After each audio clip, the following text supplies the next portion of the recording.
Selamat datang di channel Cerita Cinta, channelnya Cerita Cinta Romantis. Sebelum lanjut, mohon dukungannya dengan like dan subscribe dulu. Istri yang tak dianggap, bagian 47. Sementara itu, Rizky tersenyum cerah begitu melihat sosok perempuan muda turun dari mobil mewah. Akhirnya kamu pulang juga, Dek, ucap Rizky hangat.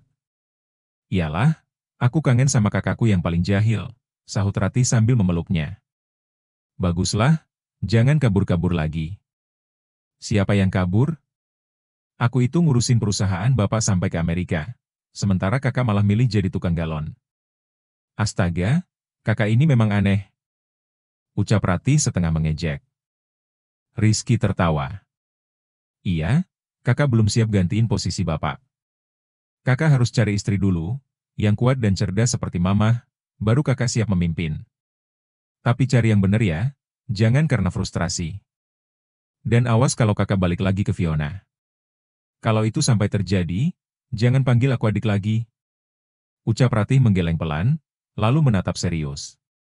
Rizky tersenyum tak menanggapi, ia tahu maksud adiknya. Mereka terus mengobrol, tertawa, dan saling melepas rindu. Namun tanpa mereka sadari, di kejauhan ada hati yang terbakar oleh salah paham. Anjani masih berdiri di balik kemudi, menyaksikan semua itu dengan dada sesak. Ia tak tahu bahwa perempuan glamor yang memeluk Rizky tadi bukan kekasih, tapi adiknya. Tapi kadang, mata bisa menipu hati. Dan hati yang pernah patah, terlalu cepat percaya bahwa semua lelaki pada akhirnya sama. Anjani sampai dikontrakan dengan langkah lelah dan pikiran kacau. Di depan pintu, Wulan sudah menunggunya. Wajah gadis itu masih sembab, jelas habis menangis. Begitu melihat Anjani datang, Wulan langsung berdiri dan memeluknya erat. Jangan nangis, kayak anak kecil aja, ucap Anjani sambil mengusap punggung Wulan. Ih, aku kesel banget sama kakek. Terus aja nyuruh aku nikah sama cucunya Peter, emangnya hidup aku boneka mainan? Keluh Wulan sambil meringis. Anjani tersenyum samar, lalu menarik napas panjang. Maaf, Wulan. Sepertinya aku tidak bisa membantu. Wulan menatap wajah Anjani yang terlihat muram. Kenapa nih? Kamu kayak kecewa banget. Anjani terdiam sejenak, tiba-tiba air matanya menetes. Kenapa kamu nangis, nih? Tanya Wulan khawatir. Anjani buru-buru menyekap pipinya, aku kelilipan. Jangan bohong. Aku tahu kamu bukan tipe cengeng. Ceritain aja kalau ada yang nyakitin kamu. Akhirnya Anjani menghela napas dan berkata lirih, Rizky, dia nggak sebaik yang aku kira. Tadi aku lihat dia berpelukan sama seorang wanita. Wulan justru tersenyum mendengar pengakuan itu. Kok kamu senyum-senyum? Tanya Anjani heran. Nih, kamu cemburu berarti. Kamu jatuh cinta sama Rizky, goda Wulan. Astaga. Kenapa kamu langsung nyimpulin gitu? Anjani membelalakan mata. Wulan terkekeh. Aku jarang banget lihat kamu nangis, dan kamu nangis cuma karena lihat Rizky peluk perempuan. Kalau itu bukan cinta, terus apa? Udahlah, jangan bahas Rizky lagi. Bu, gawat. Teriak seorang lelaki dari arah luar. Anjani yang sedang duduk santai langsung menoleh. Firman, kenapa sih kamu selalu bikin kaget? Gawat, Bu, gawat banget. Serunya panik. Iya, ada apa sih? Tanya Anjani kesal sambil berdiri. Bapak menjodohkan aku. Jawab Firman dramatis, wajahnya seperti habis ditinggal kapal. Anjani menghela napas panjang, rasanya dia ingin melempar Firman ke planet lain saja. Kayaknya kalian berdua memang cocok deh, ucap Anjani sambil melirik ke arah Wulan. Apa? Seru Firman dan Wulan bersamaan. Tuh kan, kompak banget, kata Anjani sambil tersenyum nakal. Tidak. Seru mereka lagi, masih serempak. Anjani tertawa lepas melihat reaksi mereka. Kalian ini tinggal menikah aja, apa salahnya sih sama perjodohan? Toh kalian sama-sama jomblo. Enggak bisa, Bu. Jawab mereka serentak lagi. Wulan melipat tangan di dada. Ini zaman sudah modern masa masih ada perjodohan. Aku ini cantik kalau aku dijodohkan kesannya aku gak laku. Ya kalau aku dijodohkan berarti ketampananku berkurang 50%, ucap Firman. Aku punya ide, ucap Anjani sambil tersenyum licik. Apa? Tanya Firman waspada. Bagaimana kalau kalian menikah? Usul Anjani santai. Tidak bisa. Seru Firman cepat. Kalau di dunia ini cuma ada dia, lebih baik aku jadi jomblo seumur hidup. Sombong amat kamu. Kamu kira aku mau sama kamu, hah? Balas Wulan sengit. Tidak bisa, Bu. Kami nggak saling cinta, ujar Firman mantap. Anjani mengangkat alis. Justru itu poinnya, kalian mau menikah karena ingin lari dari perjodohan, kan?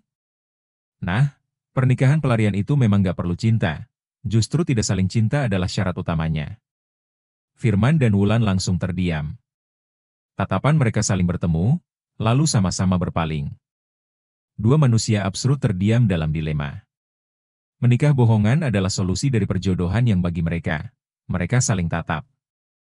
Tampan sih tapi usil, ucap Wulan dalam hati. Cantik sih tapi galak, ucap Firman dalam hati. Oke, aku mau menikah, ucap Wulan mantap. Meski nadanya lebih mirip orang yang gak jelas, karena dia masih ragu dengan keputusannya.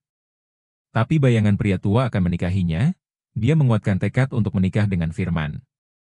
Oke juga, terpaksa menikah, timpal Firman dengan wajah pasrah, lebih baik menikah dengan wanita galak, daripada menikah dengan wanita yang belum pernah dia kenal. Kalian benar-benar jodoh, komentar Anjani sambil mengunyah keripik singkong. Tidak. Sahut Wulan dan Firman serempak. Kok kompak? Tanya mereka, lagi-lagi serempak. Nyebelin, ujar keduanya bersamaan, sambil saling melirik sebal. Anjani menghela napas panjang. Wulan, kamu harus bilang sama ayah kamu. Gak ada restu, gak bisa nikah dong.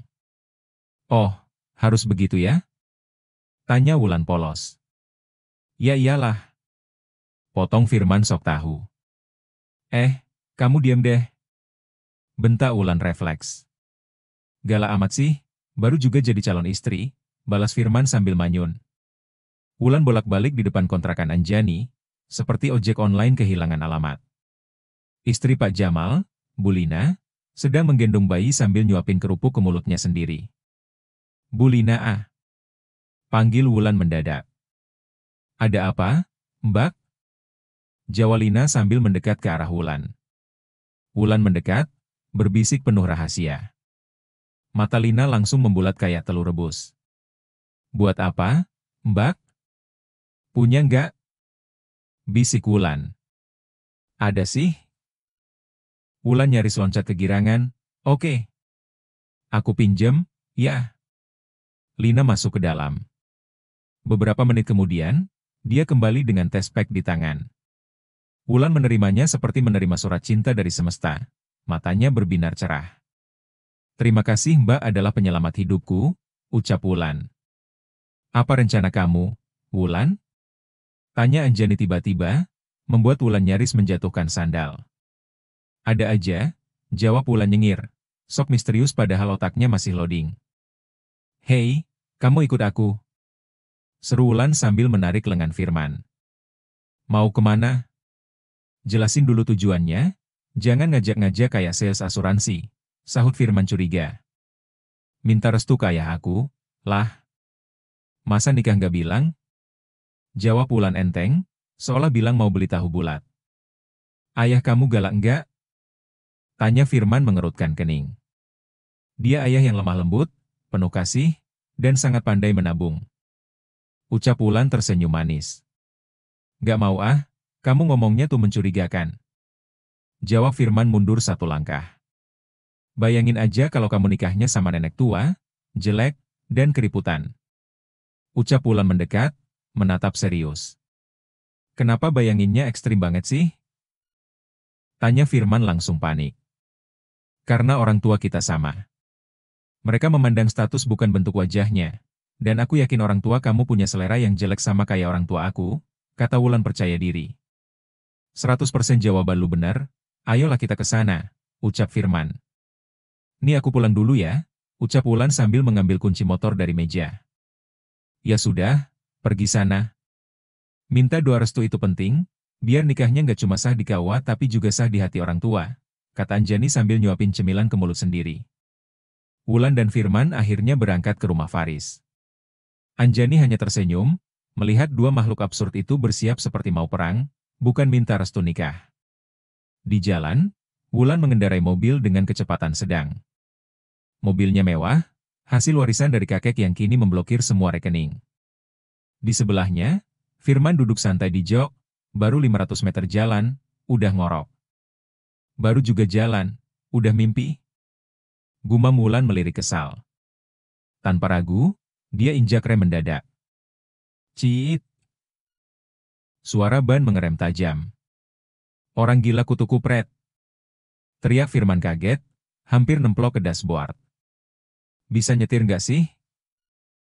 Bisa. Tapi gue bukan sopir pribadi lu. Enak aja, lu tidur, gue nyetir. Firman memijat pelipis, masih shock. Turun lu. Kenapa gue yang harus turun? Wulan cemberut. Gue aja yang nyetir. Emang bisa? Lihat aja nanti. Wulan keluar dengan gaya sinetron, nyodorin kunci. Firman duduk di bangku kemudi menyalakan mesin. Siap terbang. Katanya semangat. Brum. Suara mesin meraung. Weh. Bisa nyetir gak lu? Teriak Wulan refleks pasang sabuk pengaman. Firman hanya tersenyum. Ia melepas pedal kopling dan menginjak gas, tangannya lincah mengatur tuas gigi. Mobil langsung melesat seperti peluru. Firman. Ini mobil, bukan roket NASA. Wulan panik, pegang dashboard dengan dua tangan. Firman menyetir seperti pembalap profesional. Menyalip kanan, belok kiri, tikungan dilibas dengan kecepatan tinggi. Bahkan saat bundaran, mobil sempat drift elegan. Lu mau nganter gue minta restu apa nganter ke Alambaka? Teriak Wulan setengah hidup. Perjalanan yang seharusnya 1 jam, ditempuh dalam waktu 20 menit. Wulan keluar mobil dengan wajah pucat, rambut acak-acakan seperti habis naik wahana ekstrim. Firman memarkir mobil dengan gaya drift di depan rumah mewah bercat putih gading itu. Ban mobil berdecit kencang, meninggalkan jejak setengah lingkaran di paving blok yang rapi. Wulan terhempas ke depan, nyaris mencium dashboard sebelum akhirnya mobil berhenti total. Ia membuka pintu dengan geram dan turun dari mobil. Rambutnya berantakan, wajahnya pucat, dan tubuhnya masih gemetar. Mbak keren banget bawa mobilnya, seru Joni, satpam rumah dengan kekaguman yang polos. Bukan saya yang bawa, tapi orang gila itu. Ucap Wulan menatap Joni datar, lalu menunjuk ke arah Firman, yang masih duduk di kursi pengemudi sambil mengatur napas. Siapa dia, Non? Jawab Joni tertawa kecil, lalu membungkuk hormat.